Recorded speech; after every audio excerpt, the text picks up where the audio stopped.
Kejserens nye klæder.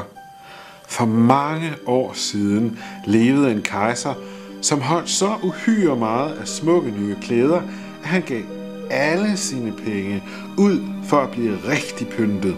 Han brød sig ikke om sine soldater, brød sig ikke om komedie eller om at køre i skoven, undtagen for at vise sine nye klæder. Han havde en dragt for hver time på dagen, og det som man siger om en konge, han er i rådet, sagde man altid her. Kejseren er i garderoben. I den store by, hvor han boede, gik det meget fornøjeligt til. Hver dag kom der mange mennesker. En dag kom der 2 bedragere. De gav sig ud for at være vævere og sagde, at de forstod at væve det dejligste tøj, man kunne tænke sig. Ikke alene farverne og mønstre var noget usædvanligt smukt, men de klæder, som blev syet af tøjet, havde den forunderlige egenskab, at de blev usynlige for et hvert menneske, som ikke duede i sit embede, altså sit job, eller også var utilladeligt dum. Det var jo noget dejligt stof, og nogle dejlige klæder, man kunne lave, tænkte kejseren. Ved at have dem på, kunne jeg finde ud af, hvilke mænd i mit rige, som ikke duer til deres arbejde. Jeg kan skelne de kloge fra de dumme. Ja, det tøj må straks væves til mig. Og han gav de 2 bedragere mange penge på hånden, for at de skulle begynde på deres arbejde. De satte også 2 vævestole op og lød som om, at de arbejdede, men de havde ikke det mindste på væven. Rask væk forlangte de den fineste silke og det prægtigste guld. Det puttede de i deres egen lomme og arbejdede med de tomme væve, og det til langt ud på natten.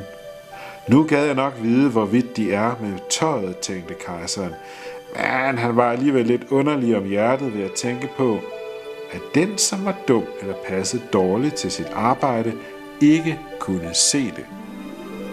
Men han ville dog sende nogen først, for at se, hvorledes det forholdt sig.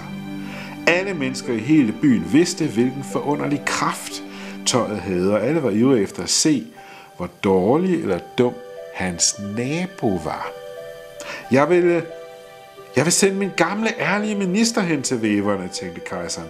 Han kan bedst se, hvorledes tøjet tager sig ud, for han har forstand, og ingen passer bedre til sit job, end han gør. Nu gik den gamle, skikkelige minister ind i salen, hvor de 2 bedragere sad og arbejdede med de tomme væve. Gud bevarer os, tænkte den gamle minister, og spilede sine øjne op. Jeg kan jo ikke se noget, men det sagde han ikke højt.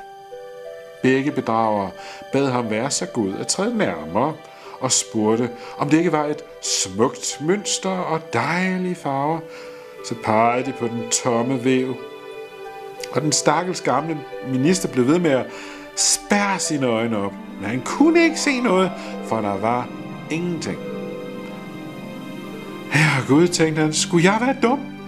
Det har jeg aldrig troet, og det må ingen mennesker vide. Skulle jeg ikke du til mit embede, mit arbejde? Nej, det går ikke an, at jeg fortæller, at jeg ikke kan se tøjet. Nej, de siger ikke noget om det, sagde den ene, som vævede. Det er nydeligt. Ganske allerkæreste, sagde den gamle minister og så igennem sine briller. Dette mønster og disse farver? Ja, jeg skal sige til kejseren, at det behager mig særdeles. Nå, det fornøjer os, sagde begge væverne, og nu nævnede de farverne ved navn og det sælsomme mønster. Den gamle minister hørte godt efter, for at han kunne sige det samme, når han kom hjem til kejseren, og det gjorde han. Nu forlangte bedragerne flere penge, mere silke og guld.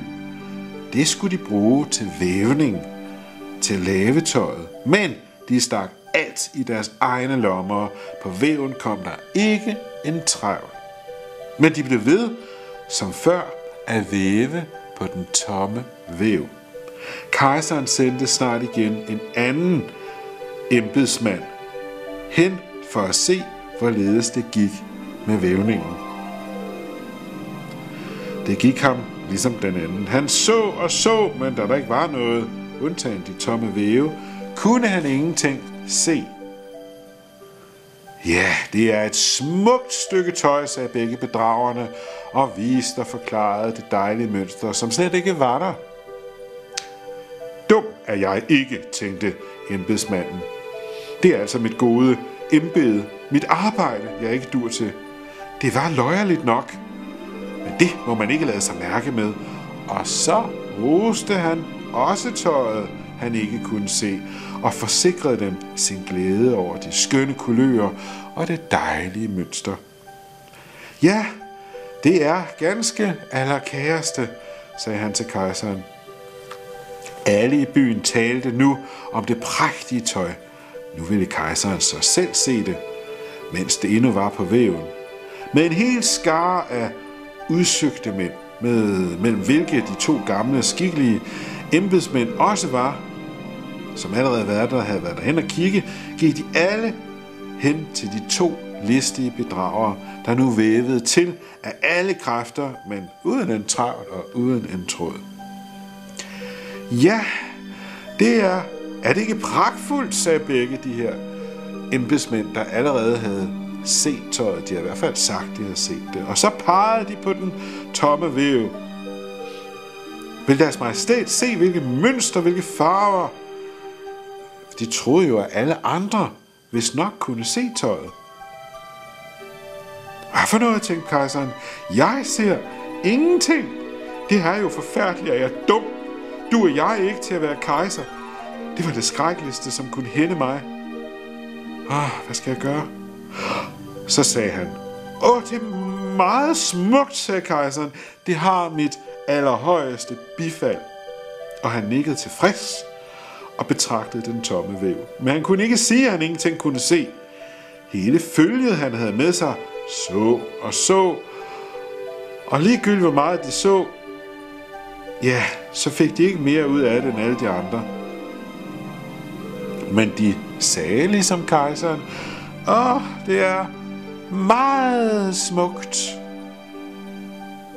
Og de rådede ham til at tage disse nye, prægtige klæder på, første gang ved den store procession, som snart skulle være. Det er pragtfuldt, nysseligt, ypperligt, fantastisk, gik det fra mund til mund, og de var alle sammen så inderligt fornøjede med det. Kejseren gav hver bedragerne et ridderkors til at hænge i knaphullet, og titel af vævejunker. Det er noget meget fint. Hele natten, før den formiddag processionen skulle være, sad bedragerne oppe og havde over 16 lys tændt. Folk kunne ind ad vinduet se, at de havde travlt med at få kejserens nye klæder færdige. De lod som om de tog tøjet af væven. De klippede i luften med store sakse. De syede med synål uden tråd og sagde til sidst, se, nu er klæderne helt færdige. Kejseren kom selv derhen med sine fornemste kavalerer, og begge bedragerne løftede den ene arm i vejret, ligesom om de holdt noget, og sagde, se, her er benklæderne, her er kjolen, her er kappen, og således videre frem. Det er så let som spindelvæv. Man skulle tro, man ingenting på kroppen har. Men det er netop den gode egenskab ved det. Ja, sagde alle kavalererne, men de kunne ingenting se, for der var ikke noget. Vil nu deres kejserlige majestæt allernådes behage at tage deres klæder af, sagde bedragerne, så skal vi give dem de nye på, herhenne foran det store spejl. Kejseren lagde alle sine klæder, bedragerne bar sig ad, lige som om de gav ham hvert stykke af det nye tøj på, og kejseren vendte og drejede sig foran spejlet. Gud, hvor de klæder godt, hvor de sidder dejligt, sagde alle folk rundt om ham. Hvilke mønster, hvilke farver, det er en fantastisk kostbar dragt. Udenfor står de med tronhimlen, som skal bæres over deres majestæt i processionen, sagde overceremonimesteren. Tronhimlen, det er ligesom en parasol, bare endnu finere.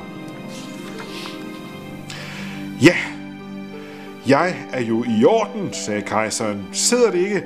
Godt, og så vendte han sig nok engang foran spejlet, for det skulle nu se ud, som om han betragtede sit stads. Kammerherrerne, som skulle bære slæbet, famlede med hænderne hen ad gulvet, ligesom om at de tog slæbet op.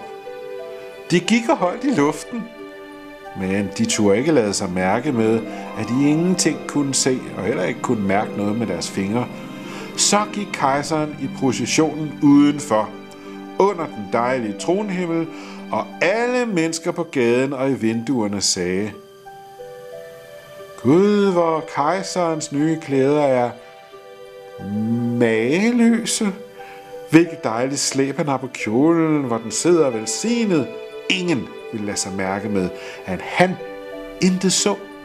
For så havde han jo ikke duet i sit arbejde, eller havde været meget dum. Ingen turde sige sandheden. Men i stedet sagde de, at ingen af kejserens klæder havde før gjort en sådan lykke. Men så var der en, der sagde noget. Men han har jo ikke noget på, sagde et lille barn. Herregud, hør den uskyldiges røst, sagde faderen. Og så viskede den ene til den anden, hvad barnet havde sagt. Men han har jo ikke noget på, råbte til sidst hele folket. Det krøb i kejseren. Puha, for han synes jo nok, at de havde ret. Men han tænkte som så: nu må jeg holde processionen ud.